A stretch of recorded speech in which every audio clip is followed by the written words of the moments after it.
is in continuation with the earlier part. Here we are going to discuss the motivational aspects and approaches which are a part of the individual system, that is IAS, and this is very much required by the organization for its effectiveness, efficiency and continuation.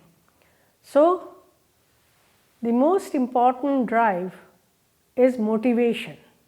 If you are not motivated, then you don't work.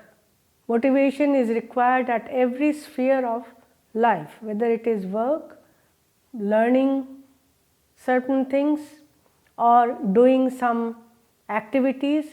Everywhere the most important thing is that the person must be motivated, and in organizational context it becomes more and more important because this is required for one's satisfaction of the needs and the goal attainment.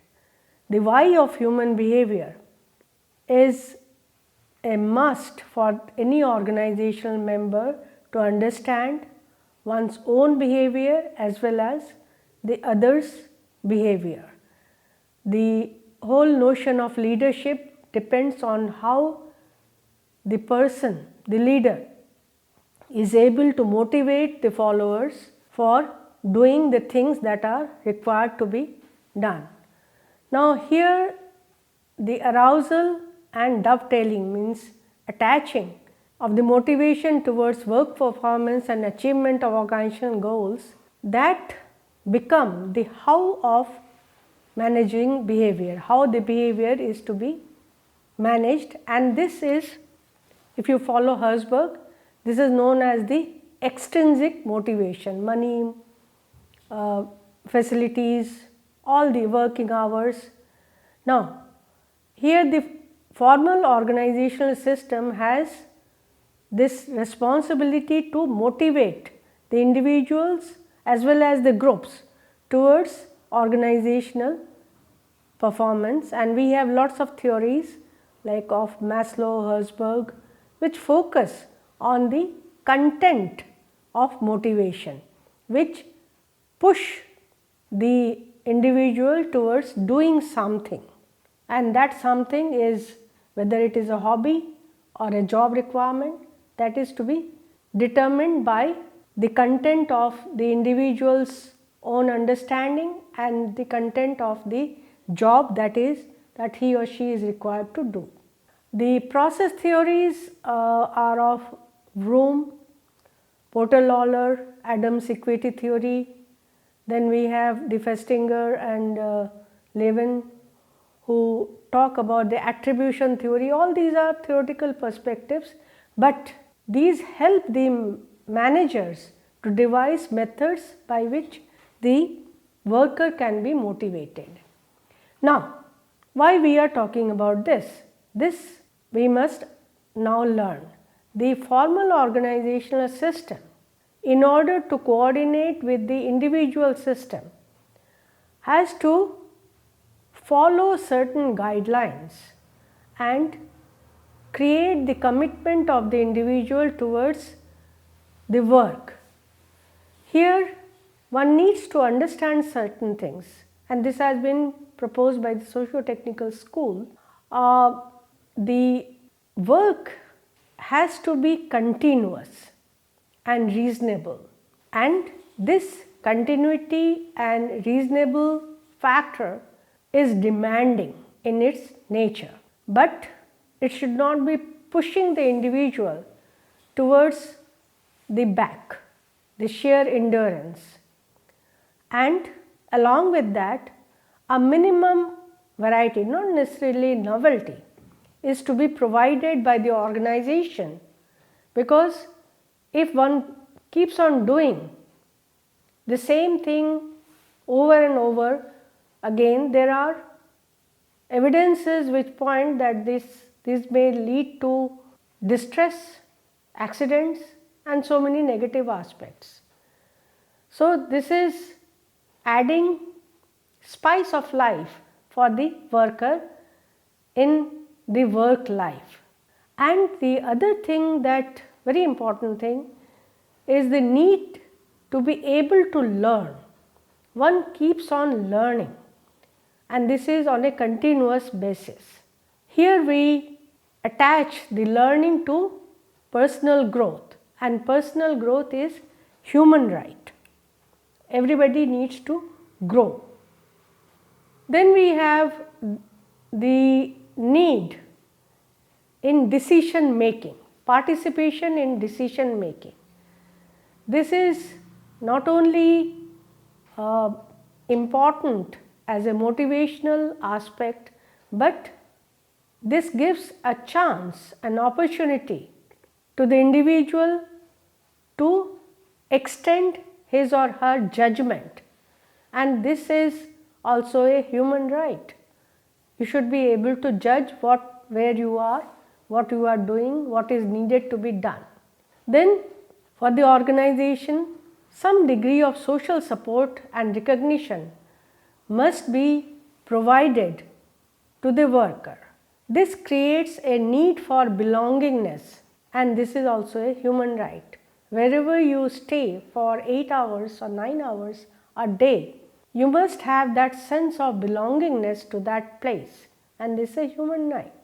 And the other need, very important I feel, is to be able to relate to what one does, not a mechanical perspective. A meaningful occupational identity is created, which gives human dignity to the person and also recognizes the person's opportunity to contribute to society, and this is also a human right. Everybody must be happy to learn that he or she is contributing towards a social cause by working. And there is a very important need that one has a desirable future through work, and it is not necessarily promotion. It involves training, redeployment, a career oriented approach, and development of greater skill, that is choosing the future by enabling oneself, and this is the duty of every organization to extend to the human being.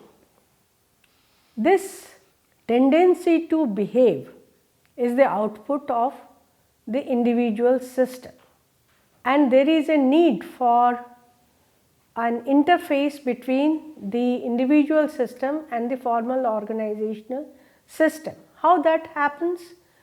We had already discussed it earlier, that this interface is with the help of communication, modifying, developing perception, developing personality, motivating the individual, and certain behaviors that may or may not be contributing to the organizational goals.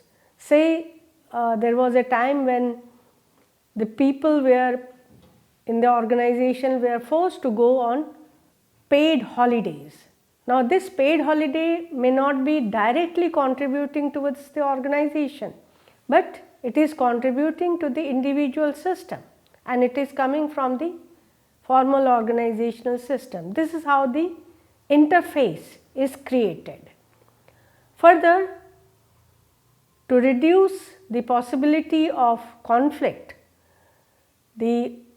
I had already said that the organization may deploy counseling, mentoring, and other kinds of human resource development. Basically, I am repeating myself, this is the HRD methods, training, performance management systems, career planning, etc. are part of the HRD, and the individual, the most important fact is that the individual in this context can be both organization, because he or she assimilates the total perspective of the organization and also as an employee. The individual is very important for understanding organizational behavior. We had already discussed it earlier, because this is going to cultivate mutuality, trust, integration, and the result will be there will be a positive interrelationship between the organization and its members. The interpersonal relations actually begin with the role relationship, and this is defined by the formal work groups, which is a part of the formal organizational system.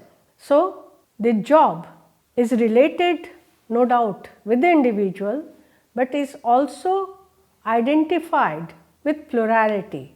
The individual just doesn't do the job as his work, but he relates to the total organization, to the formal structure, and all the work relations, which are all pluralistic. Say for example, the job of a guard. The guard is just not guarding the gates, he is guarding the entire organization, extending it to human welfare, social welfare, organizational welfare, and so on. And so many examples can be put here, but what I am trying to focus is that the individual is just not a worker or a manager. The person is integrated into the organizational sphere and also is happy about it. So, the interpersonal relationship we have to understand from various perspectives. One is the tendency to form informal groups. One just doesn't remain restricted by the job roles. So, one tries to extend his or her relationship to satisfy the social needs. These informal groups help in doing that. Earlier it was known as social loafing, where the need was that people, become guards so that time is not wasted. But the human relations approach propounded by Mayo, Tavistock Group, Levin, all they tell us that the informal groups are important aspects of organizational entity. Social cliques are just not formed for negative purposes, they also are the basis on which the individual expresses his needs and understands others' needs. So, informal groups are just not to be neglected. The formal and groups and informal groups both are very important entities. Briefly, if you look at the components of individual system, we have certain aspects which are explained everywhere. First one we have talked about is the motivation, personality, the structure of the individual as well as the organization, the individual needs and expectations, perception of the individual and the perception of the organization, the tendency to behave in a particular way, the tendency also to regulate that behavior, and we have the internal as well as the external stimulus and communication. All these are interrelated, and you will find that this interrelationship is continuous in its process, in its shape and size, and there is nothing fixed that the person is to be having this much of motivation, this much of personality, not like that. It keeps on changing. That is why organizations need to be understood as dynamic entities which include the social dynamics as well as the individual dynamics. The FOS basically is the work related activities, rules and procedures, and creating compulsive contacts. But if these compulsions become threatening, pressurizing, they may lead to conflict, and again the organization has to resort to cooperation, adjustment and accommodation, and not the power techniques that were used earlier.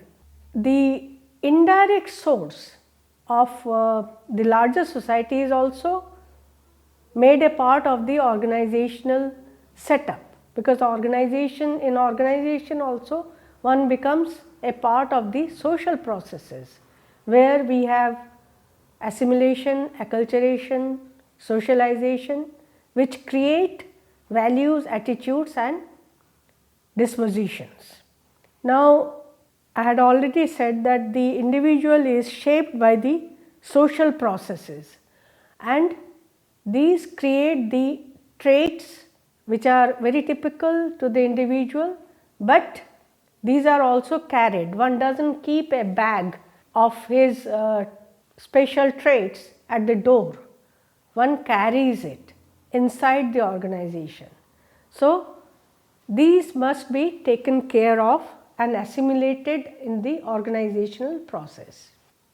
Social cliques we have already talked about, which create that social conformity, affirmation of one's existence, and relate to basically while in the organization the formal groups, and these formal groups, when they become a part of the organization, should not be too rigid. They must create that space for the individual and the group to have certain special characteristics which may or may not be part of the organizational requirements. Now, the informal groups are basically formed to satisfy those needs which are not satisfied by the organization and ultimately lead to certain cliques. Now, all the cliques are not harmful.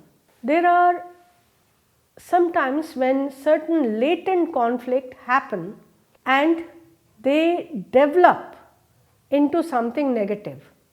These cliques resist change. You hear about the strike, they stall the development, they create conflict, and these can be harmful to the organization.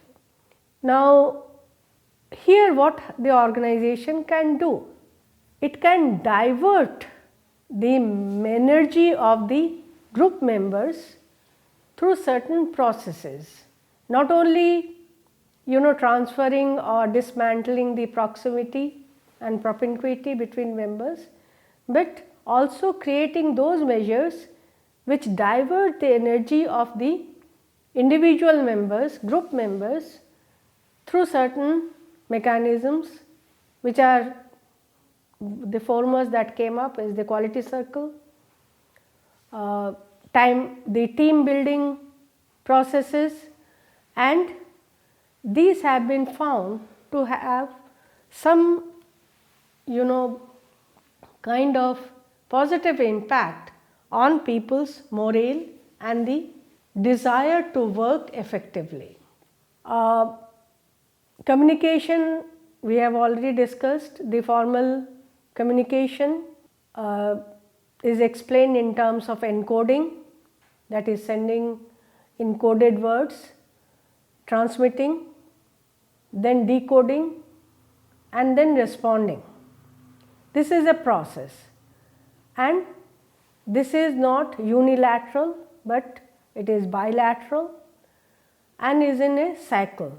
Communication doesn't mean that I talk to you and that's the end, or you talk to me, that's the end. No, it is how I am encoding the message, how am I transmitting it, how am I decoding it, how the receiver is decoding it and responding.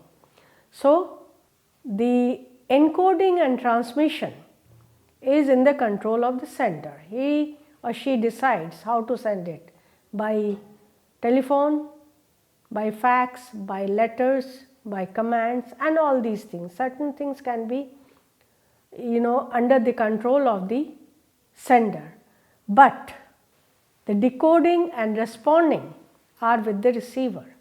What you say and how it is responded are two things to be understood, and they must collate. It's not that the one message is sent and the person understand it in a different way. If this happens in the organization, problems start brewing. Now this communication is filtered, and how it is filtered? This is from the perceptual process at the cognitive level, meaning that how the person is perceiving the communication. That includes where it is coming from, what is the communication about, is it a routine or a novel one? That is the understanding, and this understanding is exhibited by receiving, organizing, interpreting, internalizing, and giving feedback to the organization or to the sender as per their expectations. The expectations are the most important thing here. These are to be met, both of the sender as well as the receiver. There are certain situational factors other than dispositions which affect the perception. Suppose somebody had an accident and not in a proper frame of mind. If that person is given a command which is urgent, then he or she may not respond what is known as the natural way, normal way. So the understanding is what is required. So this personal and interpersonal factors, they are very prominent and prevalent. The formal organization system can create certain situational compulsions for desired personal perceptual outcomes, and this is possible only through culture building. If the organization, it cannot be done in a vacuum, so you have to have a positive culture. Free rein communication system. People must have the freedom to talk and approach people. It should not be very restrictive. That used to happen in the bureaucratic system. The empowerment strategies which will mature the individuals to higher levels of perception. So, in other words, the employee must be empowered through motivation or any other means. One of the things is OCB, the Organizational Citizenship Behavior, earlier talked about, that will create maturity and right kind of approach towards organizational functioning.